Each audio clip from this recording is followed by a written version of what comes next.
Nick Woodman didn't grow up poor. He wasn't hungry. He wasn't struggling in the streets.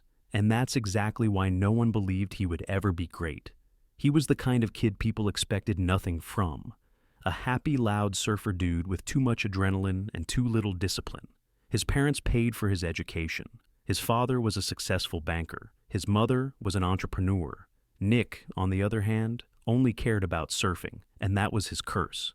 When he tried business for the first time, he was too confident, too excited. He launched empowerall.com, a website to sell electronics cheap. He imagined millions of users. Reality? Almost no one cared.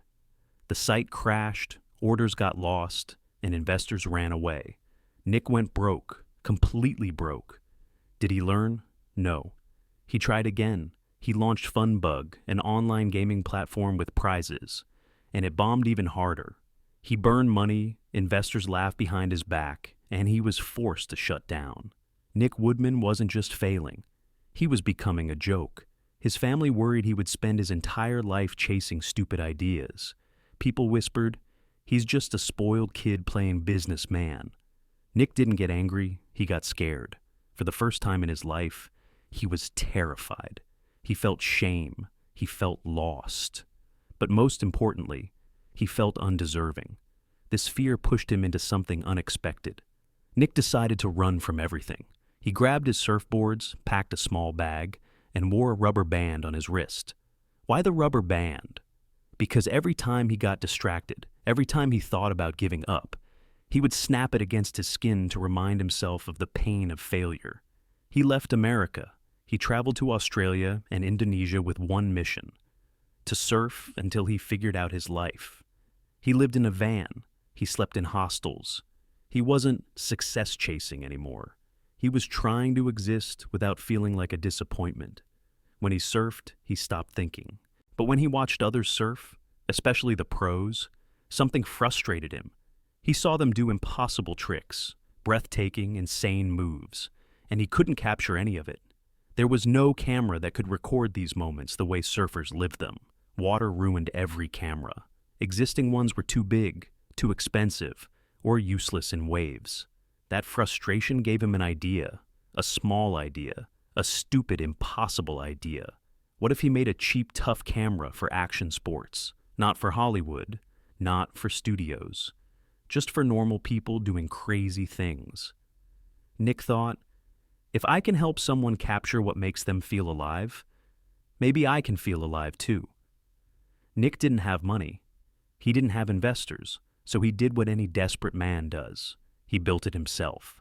With a broken needle, rubber bands, and cheap plastic parts, Nick built the ugliest prototype ever made. It looked like a toy. It took terrible photos. It barely worked, but it strapped to your wrist, and it survived waves. That was enough. Nick then went door to door selling seashell necklaces on beaches. Not because he liked them, because he needed money for parts. A failed businessman selling seashells. That was his life now. Then something crazy happened. A surf photographer saw the tiny camera on Nick's wrist. He didn't laugh. He didn't mock it. He asked, "Where did you get that?" Nick replied, "I'm making it." The photographer said, "If you make more, I'll buy them." That was the first sale in GoPro history, before the name even existed. Nick worked day and night in his parents' garage. He built camera straps by hand. He packaged them himself. He begged surf shops to buy them. Some shops laughed at him. Others ignored him. One finally said, "We'll take 20. Nick ran to his car, closed the door, and cried. Not because he was sad, but because someone finally believed in him. Nick named the camera GoPro because amateurs wanted to go professional. They wanted to feel like pros, look like pros, film like pros. GoPro sales exploded in surf shops, then in skate shops, then in ski resorts. By 2014, GoPro went public. Nick Woodman became a billionaire almost overnight. But here's the twist. He didn't spend his life chasing money. Money came to him only when he stopped chasing it. He built something that wasn't about profit. It was about passion for people.